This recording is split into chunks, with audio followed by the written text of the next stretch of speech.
YouTube was them. It's your boy Zeb back with another banger in this video. Kendrick Lamar shocks the Super Bowl.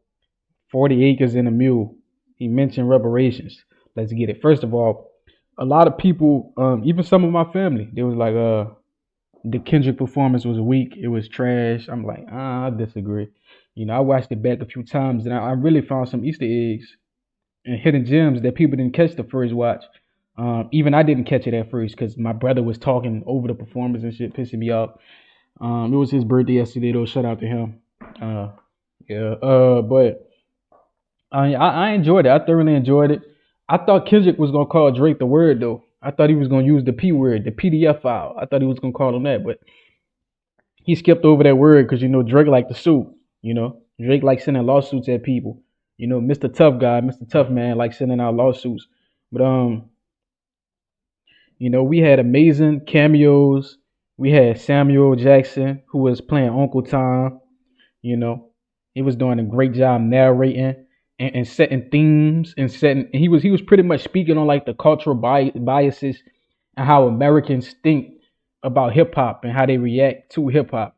And he was doing a great job. And every time Kendrick would perform, he would tell you the narrative behind that type of music. Oh, it's too loud. It's too ghetto. It's too ratchet. It's too this. It's too that. And Kid, I would switch the vibe up every single time, which was nice. It was a nice touch. Then you had SZA. SZA killed it, bro. SZA could sing her ass off, bro. Regardless of what people talking about. She performed Luther. If this world were mine, she did. They performed Luther. She sung her ass off in that part, and then they switched it to All the Stars, which she also sung very well in. And then that's when Kendrick started talking to the females, who was being his background music. He was giving slight jabs. That was the best part to me. One of the best when he was getting slight jabs, and he was like, Drake, come at us. He was jabbing us, jabbing at Drake, like playing with him, smiling at the camera when he mentioned his name on some real demon time. Like I could tell Drake did not enjoy that. And yeah, he said I would perform it right now, but people like the suit. So he waited to the end of his set to perform that Not Like Us. Um, and when he said Not Like Us, he skipped over the word PDF file, but it didn't matter. He didn't need to say it because the whole world said that he probably trying to strike a chord with a minor. The whole Superdome said it. Everybody at home said a minor, like trying to strike a chord, and it's probably a minor. Like everybody said that.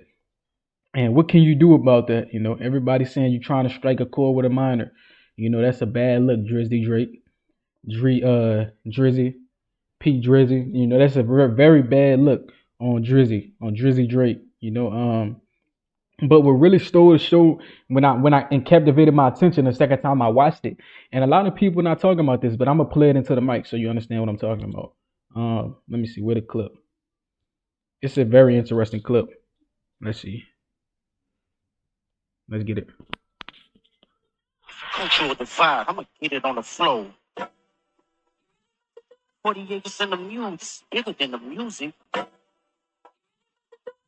to break the game, but you can't fake influence. I'm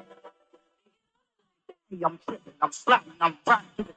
Y'all ain't catch that. I'm gonna play it again. Y'all ain't catch it. I'm gonna play it again. Culture with the vibe. I'm gonna get it on the flow. 40 acres in the mule, it's bigger than the music. 40 acres in a mule. This is bigger than the music. People didn't catch that. 40 acres in a mule. I'm big on reparations. Black Americans, especially descendants of slaves, are owed reparations, and it's gonna stay that way until it's not that way. You feel me? Abraham Lincoln knew he was owed reparations because he created a 40 acres in a mule reparations bill. But as soon as he created that bill, he was assassinated because people hate to see Black Americans in a position of equality. They preach equality, but when it's time to practice equality, when it's time to pay them reparations that are owed, no, they don't want to give it to us. They want to give all these other people. The Homestead Act was for white people. The white people massively got, a lot of cheap housing and a lot of advantageous stuff from the Homestead Act. Bro, white people were the main beneficiaries of slavery. A lot of the descendants of these rich corporations are pretty much living off slave money. Let's be completely honest. But at the same time, the descendants of slaves, people argue that they not owe reparations. You know, the small heads get their reparations. The Japanese got their reparations. The indigenous got their reparations. Everybody got their reparations except us, and they tell us, "Nah, y'all don't deserve y'all's." Man, get out of here, bro. We the most hated group on the planet, on the face of the earth, for some odd reason.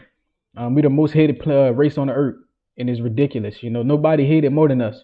You know, um, every other group is tolerated. We are downright hated. You know, to them, our life used to be worth less than a cow. Black Americans' life used to be worth less than a dog, less than a sheep, less than a pig. That's what they used to think of us. But they can't. They tried to genocide us. We the only group that they tried to genocide but couldn't. You feel me? So that speaks on our on what Americans, black people are made of in general. They tried to genocide us in the Caribbean. They tried to genocide us in South America. They tried to genocide us in North America. They tried to genocide Africa. It didn't work because we the kids of the soil. So what was really impressive to me was him talking about reparations in front of Donald Trump. That I respect him an extreme amount for that. Dude said 40 acres in the mule. This is bigger than the music in front of Donald Trump. How Donald Trump gonna respond to that? Black people are owed reparations, and it's gonna stay like that. So I'm gonna keep it 100 from now. The next president I vote for got to be talking about reparations. That's the only person I'll vote for. They talking about reparations. But let me know what y'all think. Like, comment, subscribe, and share this. Till next time.